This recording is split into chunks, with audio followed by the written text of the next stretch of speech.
welcome to another edition of DV Live at Cannes. It's another gorgeous day here on the Croisette. And I am joined with Josh Nafman, Vice President of Data and Operations at Diageo. Welcome, Josh. Thank you for having me. Nice being here. And as we start all of our DV Live at Cannes sessions, we're sipping a lovely French rosé today. Cheers. Cheers. Today we're tasting a Chateau Minuty rosé. It's their signature wine. Their grapes are harvested by hand. And its pairing is usually oysters and Madagascar prawns. Not regular prawns, only Madagascar Only prawns. the Madagascar ones. And it goes well with the chicken Caesar salad, in case you plan on having lunch today, Josh. So welcome, and it's great to have you here. So let me ask you a couple questions. Sure. You've been with Diageo over 5 years and kind of grew into this role over those years. Can you give us just an update? What does the VP of Data and Operations do at Diageo? What's your day like? What's my day like? What do you do and what's your day like? Sure.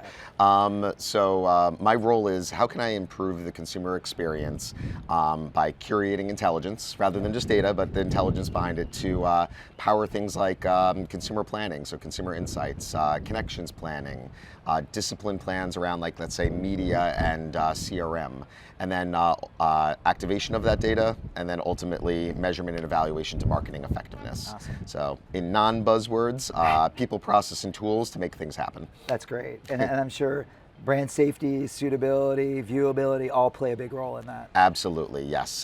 Verification is definitely within there. It's everything from attention to safety, suitability, to progressivism, to privacy. All of those are high considerations within my media environment. That's a great lead into my next thought. Is like, when you look at that media environment, and you guys are huge spenders across multiple different types of media, like, what are some of the challenges that you see that kind of necessitate the need of a verification company, but B, just make your job, a challenge every day?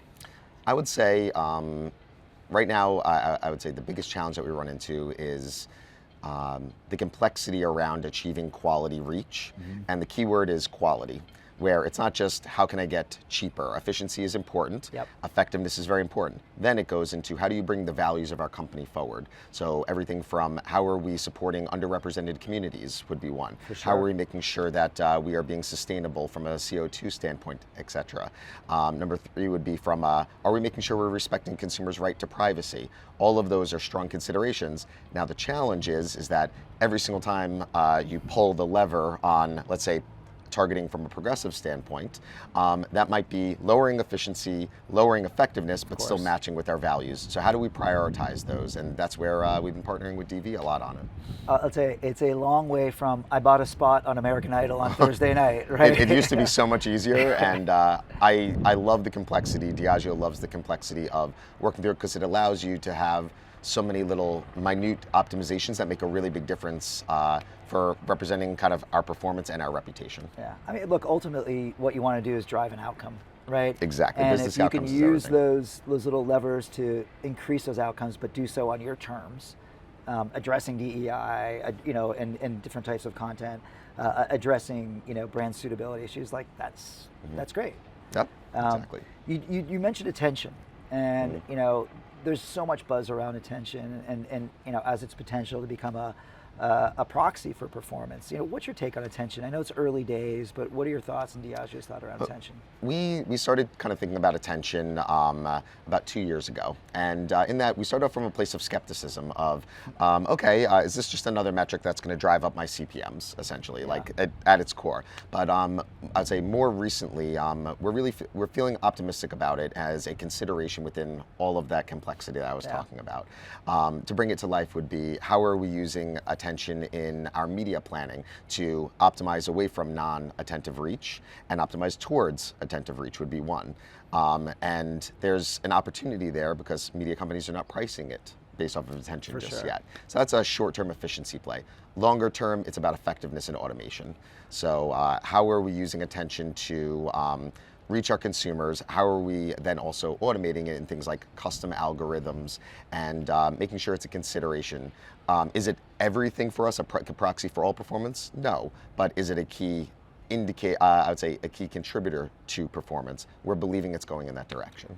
I think, you mentioned custom algorithms, and I do think, the magic in custom algos is that it can source out those ingredients that are actually driving, what makes that cookie special. There's always a secret ingredient in there, right? And custom algos help make that performance, find out those little secret ingredients like attention or other things that can actually make that performance. Exactly. It also allows me to weight my values, because thing is, I like to say, if you have 10 priorities, you have no priorities. Right. It forces us to say, we are not going to be able to do all of these things all at once, but how can I adjust them accordingly based off of my values at the time or my business outcome that I'm looking for? Yeah. So it gives us the flexibility rather than a blunt object. It is very cool, because if you think about it, it moves from, I always think of it moves in like moving from like Legos to try to build something that are these like sticky things, to like actually be able to use clay.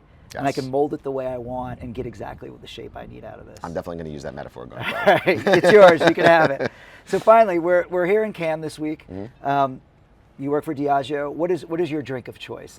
I'm a little bougie this week, I'm going to be honest. So Don Julio 1942, a couple of ice cubes. I'm pretty happy with that. Very nice. I am a sucker for a spicy margarita myself.